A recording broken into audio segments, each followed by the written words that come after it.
Fala galera, tranquilo? Sejam muito bem-vindos ao meu canal de Biologia, sou o professor Fernando Stuck e esse é o Tá Fácil Não, rapaziada. Muito obrigado pela tua presença e hoje eu continuo a série mais intelectual dessa internet, continuo a série de vírus. Hoje eu vou explicar para vocês como que funciona o sistema de epidemia, como que se espalham as epidemias, vou falar sobre algumas doenças que foram recorde em número de mortes no mundo e continuarei falando sobre a Covid-19. Então, depois da vinheta, falarei mais de como se espalham as epidemias no mundo.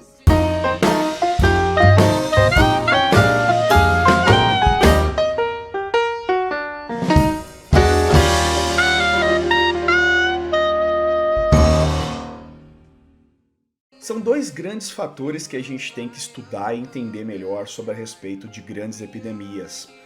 Primeiramente, a mortalidade, a taxa de mortalidade. Isso é muito importante ser estudado, para que você saiba a potência que aquele vírus, bactéria, aquele micro-organismo tem dentro de uma população, dentro de um grupo de indivíduos.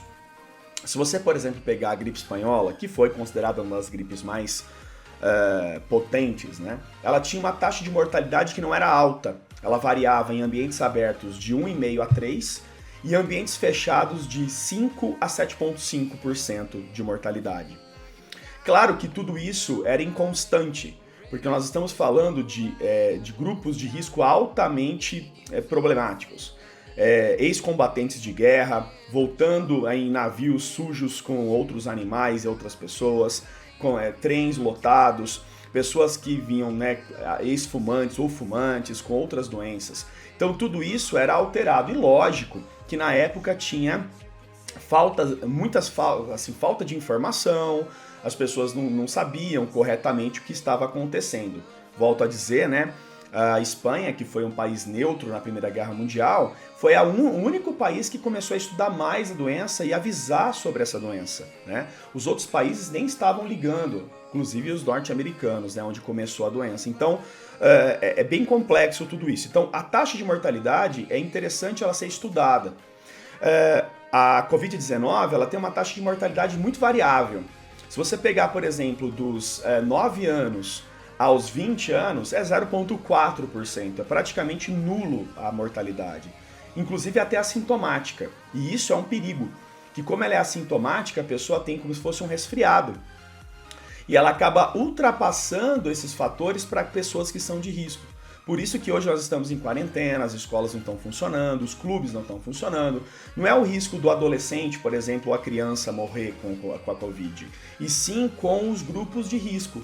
Pessoas que são hipertensas, que têm doenças pré-existentes, idosos, tá? Porque isso é o problema. Por isso que é necessário que a gente utilize máscara, mesmo que você não tenha doença. Então vai em ambientes que tem ambientes que tem mais gente próximo a você, é interessante que você use a máscara. Que para você é assintomático, mas para o senhor que está comprando a maçã do teu lado, você vai matar ele, tá? Então isso é muito, muito sério. Então a taxa de mortalidade ela é muito variável. Por exemplo, pessoas acima de 80 anos pode chegar a 8% na taxa de mortalidade. Mas é constatado, sim, por pesquisas, tem uma variante de 1 a 3% também o coronavírus. Muito próximo ao que foi a gripe espanhola, um pouco menos. Como que isso foi constatado? O correto, gente, era colocar toda a população dentro de um mesmo local, tacar o vírus em todo mundo e calcular essa porcentagem de mortalidade. Claro que nós não faremos isso, né? Quem fez isso foi o nosso querido Hitler, né? Que colocou toda uma população, todo um grupo de pessoas dentro de um único lugar para poder disseminar o ódio dele e o poder dele. Então não tem como a gente fazer esse exame correto, tá? Só que isso foi feito involuntariamente no Diamond Princess lá, que foi um cruzeiro onde tinham muitas pessoas lá dentro. E como as pessoas tiveram que ficar em quarentena fechadas nesse cruzeiro, foi feito um levantamento específico na taxa de mortalidade. E a taxa de mortalidade dentro daquele grande navio foi de 1%. Em Hong Kong também foi feito esse tipo de pesquisa e chegou ao número de 1,2%. Então, nós chegamos à conclusão de que o coronavírus ele tem uma taxa de mortalidade menor do que outras gripes, cara, né? E até, assim, baixa se for ver. Só que o problema da Covid-19, gente, é que ela tá pegando em muita gente. Então, numa taxa de porcentagem, vamos lá, vamos pensar, a gripe espanhola, ela pegou em 27% da população mundial. Então nós tivemos, na época, tinha 1,8 bilhões de pessoas, ela pegou em 500 milhões de pessoas. Como a taxa de mortalidade dela era mais ou menos de 2 a 3%, o cálculo mínimo de mortalidade da gripe espanhola foi de 20 milhões, tá? Mínimo. 20 milhões de pessoas morreram com a gripe espanhola. Então, se nós pegarmos hoje 7 pontos, vamos colocar uma arredondar, 7 bilhões de pessoas. Se a gente colocar 7 bilhões de pessoas e colocar uma taxa de mortalidade de 1%, olha o quanto de pessoas podem morrer pela Covid, tá? Então, o número de pessoas mortas pela Covid-19 pode chegar próximo à gripe espanhola se nós não tomarmos o cuidado. Se não tiver a imunização correta, as vacinações, se as pessoas não se cuidarem. Nessa semana é recorde em número de mortes no Brasil. Então a gente tem que tomar muito cuidado, mesmo que tenha a taxa de mortalidade baixa, mas o número de pessoas infectadas é muito alto. E isso vai fazer com que a taxa de mortalidade chegue a um número espantoso. Como, por exemplo, a gripe espanhola, que matou mais de 20 milhões de pessoas. Então esse é o cuidado muito grande que temos que ter. Além da taxa de mortalidade, nós também temos a R0. O que é a R0? R0 é um método que é utilizado para saber o quanto de pessoas podem ser infectadas por um indivíduo que tem a doença. Então, por exemplo, vamos pensar que eu tenho um R0 de 3. Eu tenho a doença, então essa doença que eu tenho, ela pode ser transferida até para 3 pessoas em determinado local. Claro que isso tudo também é variável com ambientes abertos e fechados. Então, vamos falar agora mais uma vez da gripe espanhola. A gripe espanhola era muito variável a R0 dela. Era variável de 2 a 7, de acordo com o local. Aberto era de mais ou menos de 2 e fechado eram de 7. Então, a taxa de transferência também é variável de acordo com o local onde você está. A Covid-19 é assim, ou qualquer outra doença é assim. Inclusive, na gripe espanhola, como as condições eram completamente inóspitas e loucas, né? Guerra mundial, as pessoas voltando para casa debilitadas, ex-fumantes, pessoas vindo em navios sujos com ratos e trens. Isso teve assim um aumento no número de mortes de indivíduos de sexo masculino absurdo. Teve, assim, uma redução no número de homens em cidades gigantesco, tanto que aumentou em 25% a taxa de trabalho feminino. Né? As mulheres deixaram de ficar em casa produzindo lá um hormônio da progesterona com seus filhos e teve que sair de casa para comer, cara, para arrumar dinheiro para comida, para fazer com que seus filhos pudessem comer. E inclusive, após a Primeira Guerra Mundial, como as mulheres saíram de casa para trabalhar, elas começaram a produzir o estrógeno, que é um hormônio da independência feminina, que trouxe uma força muito grande, um gás muito grande para os direitos das mulheres. As mulheres começaram a reivindicar os seus direitos de voto, reivindicar os seus direitos de trabalho e parar com aquele pensamento que só o homem saía de casa para ganhar o ganha-pão, ganhar o dinheiro, enquanto a mulher tinha que ficar em casa, lavando roupa, passando com os filhos. Não que isso seja errado, pessoal, né? A mulher faz o que ela bem entender, o homem também, eu acho que esses direitos são necessários. E olha que interessante, né? A redução na taxa, né, de homens em cidades fizeram com que as mulheres criassem a sua independência, e você que está assistindo o teu vídeo agora, você mulher que trabalha, que estuda, que faz o que você quiser na sua vida, teve que passar por essa mudança involuntária, uma mudança assim por causa de uma guerra e de uma doença, para que a mulher conseguisse chegar aos seus direitos. Isso é muito louco. Aí na tela eu estou passando para vocês um breve histórico das pragas. Nós tivemos a praga de Justiniano, né, em 541 a 542, que matou uma média de 25 milhões de pessoas. Isso é uma média, né, porque não tem uma constatação real. A peste negra, que foi de 1347 a 1351, a pulga dos ratos, né, que trouxe aí uma infecção muito grave. 200 milhões de pessoas foram mortas por essa doença. A varíola, em 1520, que também foi uma praga terrível, 8 milhões de pessoas morreram, numa média também. A terceira praga, em 1855, 12 milhões de pessoas, óbvio, pelas condições de vida, as pessoas ficavam próximas a esgoto, a fezes, urina, rato e entre outros animais, não existia uma atividade sanitária correta. Tivemos a gripe espanhola de 1918 a 1919, repare que foi em apenas um ano um número espantoso de 20 a 50 milhões de pessoas mortas pela infecção. E o recorde de todas, que foi a varíola, no século XX, que matou 300 milhões de pessoas. Olha que absurdo, tá? Porque a taxa de mortalidade da varíola chega a quase 50%, tá, gente? A gripe de Hong Kong, que matou 4 milhões. A AIDS, que até hoje, desde 1981 até hoje, 32 milhões.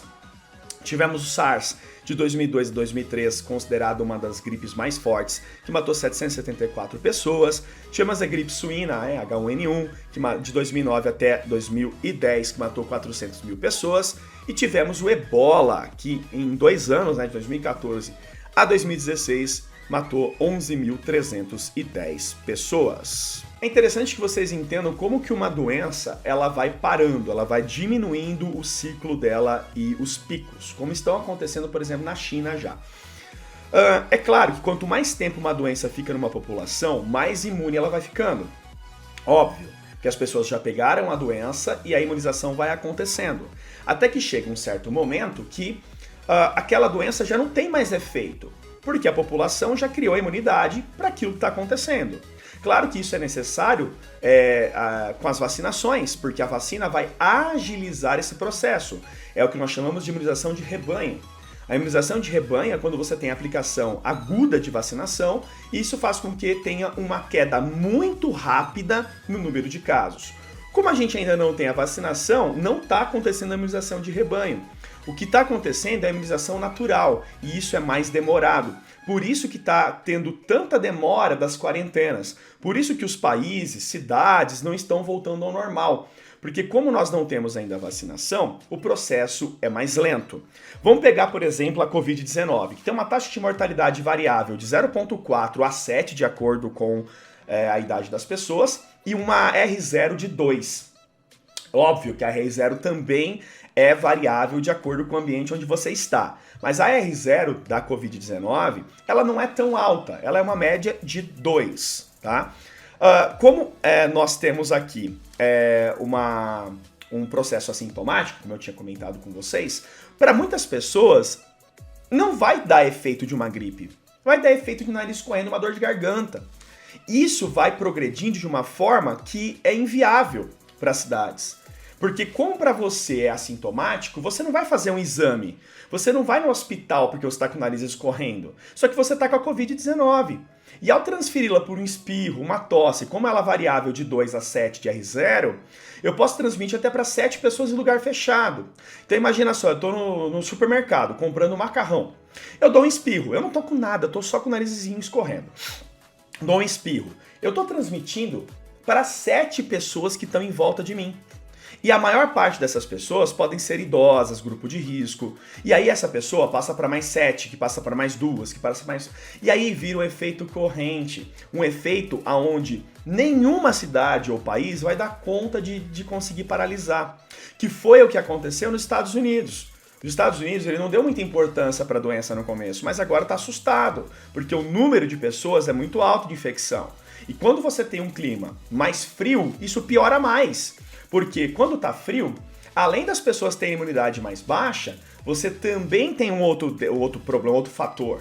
O ar frio é denso, e isso faz com que o vírus circule com muito mais rapidez próximo a nós com ar frio. Então isso é realmente um grande problema, não só da Covid-19, mas de qualquer outra doença respiratória que nós tivemos na nossa história e que teremos ainda para frente. Aí na tela eu estou colocando agora para vocês um gráfico chamado rédea curta.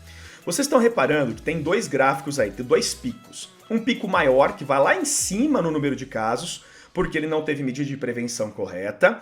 E aí você percebe que ele é mais rápido na ação de redução, né? A redução do pico ele é mais rápido, só que matou muito mais gente. Enquanto nós temos aqui um caso com medida de prevenção, onde nós temos um pico bem menor, inclusive chegando à capacidade do sistema de saúde público, principalmente o público e privado, né? Mas o público é o principal, onde a maior parte da população brasileira, por exemplo, não tem condições de pagar um plano médico, mas ele é mais demorado.